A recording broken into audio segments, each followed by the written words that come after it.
Hello and welcome to this little video. So today I'm going to be reading from this fella. This is my Macabre Collection Volume 1, which came out in 2022 and is actually a sort of an omnibus of numerous short stories which I've published in other little collections. And the story I'm going to be reading today is called Matilda.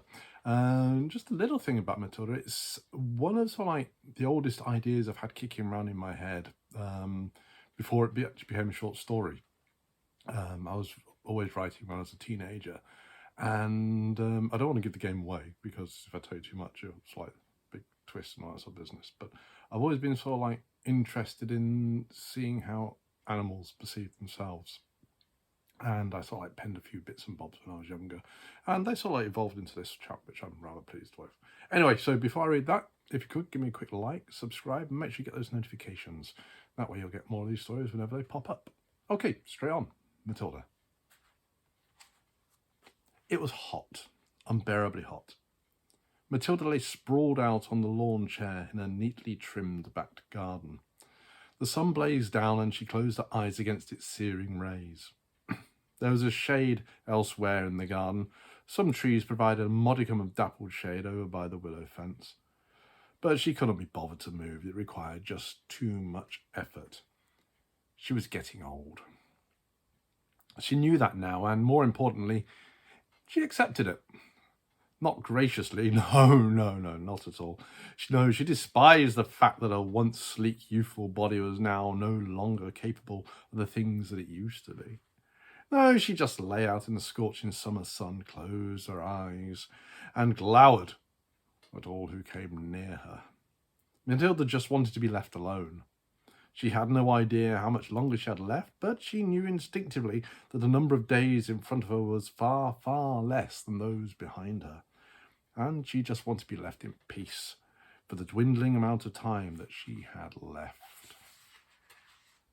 From time to time, visitors dropped by either for a perfunctory visit or just be generally nosy, so she either turned her back on them and ignored them, or made her feelings quite clearly known, depending on how her mood took her at that particular moment. This was not how old age was supposed to be, surely. She had never really known her parents. Her father had never been on the scene, and she'd been separated from her mother when she was still very, very young. She never knew why, one of life's mysteries, like why did you have to pee so much more when you're in your twilight years? When she was younger, she could go for hours. Now, though... Matilda let out a sigh. If her erstwhile lovers could see her now, frail, feeble and incontinent. Not like when she had been younger. She had had a pick of the bunch. She would wander around town, her head held high, and take a pick of all the attractive males that tickled her fancy. Whoever, whenever, wherever. There had been no limits to her passions. No children, though. Funny that. Not once had there been a little slip or an accident. Perhaps she'd just not have remained with anyone long enough to try for a family. Whatever the reason, perhaps it had been for the best. What sort of a mother would she have made? Imagine being knee-deep in wailing, mewling offspring. The acrid scent of them constantly pissing themselves and the sickening noise of their constant petulance. No, she would not have made a good mother. Not at all, Matilda smiled to herself. Thank heavens for small mercies. Her eyes snapped open, her reverie disrupted. She was not alone. The birds in the trees that had been twittering so loudly had fallen incriminatingly silent. Something had spooked them. Matilda growled under her breath as she scanned the garden with her failing eyesight. These days, anything as far as the willow fence was just a blur. Her sense of smell, though, was as sharp as ever, and she took a deep breath. The scent that hit her was unmistakable. It was a young stud that she'd known some months previous. They had undertaken a quick, torrid affair before he had disappeared and never returned. It seemed that he was back and most likely wanting to rekindle their fire. Matilda's fire, however, had been doused by the waters of old age. Perhaps that was why she urinated more these days. The young male sauntered into the garden as if he owned the place. Some years ago, Matilda would have not let him dare. She would have challenged such audacity and chased him out with his tail between his legs. Now, though, she just couldn't be bothered. She just rolled over on the lawn chair and presented the youngster with her uninterested back. She felt a prod on her spine. He was not for taking a hint. Matilda sighed her disinterest. There was another prod. Matilda turned her head to glower at the young upstart. At least she tried to. Pressure on her cheek pushed her face down onto the cushions of the lawn chair, and she felt a heavy weight mounting up onto her back. This could not be happening. Frantically, she urged all the effort she had stored in her aching limbs to roll out from under the mass of her unwanted paramour. She slid and snaked up the side of the chair onto the warm, freshly mown grass. Landing on her feet, she stared at the intruder, venom in her eyes. He sat upright on the chair, looking for all the world like it belonged to him. For a short while, they just remained that way, staring at each other. He young and cocksure, her older, and not really wanting to enter into a fight. Years ago, she would have lain the law down immediately. She would have swiped him across the face and left him bloodied for audacity. Now,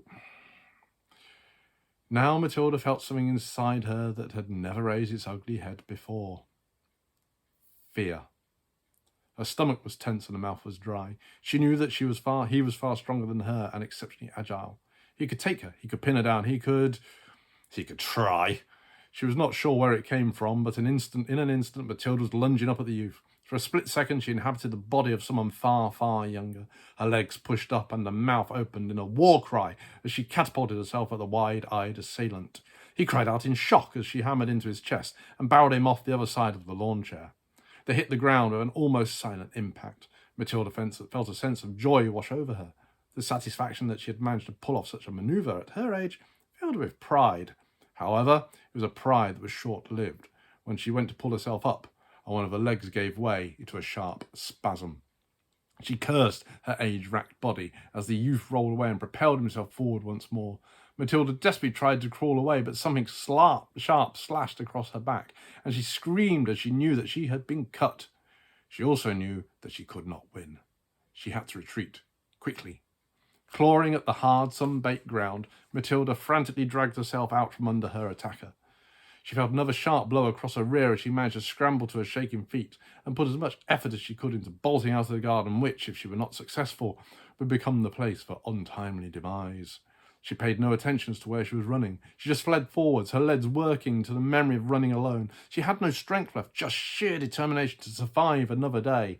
Just one more day, a peaceful one, so that she could curl up and die in peace, not at the hands of a young, brutish rapist. She looked neither left nor right as she staggered out of the driveway down the side of the house. She was too fixed on ensuring that her legs did not give way beneath her. She did not see the family saloon as it cruised down the quiet suburban road. She was only vaguely aware of the screech of brakes. Then there was the excruciating sensation that everything in her body was somehow displaced. The world spun around her. The floor momentarily became the sky until it rushed up to greet her in a painful, treacherous embrace. Then there was stillness. She lay on the hot tarmac, her life ebbing away, and she was aware of the sound of the front door opening and slamming shut, followed by frantic footsteps of someone running down the driveway toward her. Then she was flying, scooped up into the arms of an angel. Water splashed her face, and she tried in vain to lick it, thinking it would quench the burning agony. And then there was nothing. Nothing but a distraught woman cradling the limp body of her dead cat. Hope you enjoyed it. Again, that was Matilda. You can find it in the Macabre Collection Volume 1. All details over at my website, aschambers.co.uk. Again, quick like, quick subscribe, be marvellous. Take care. I'll see you again soon.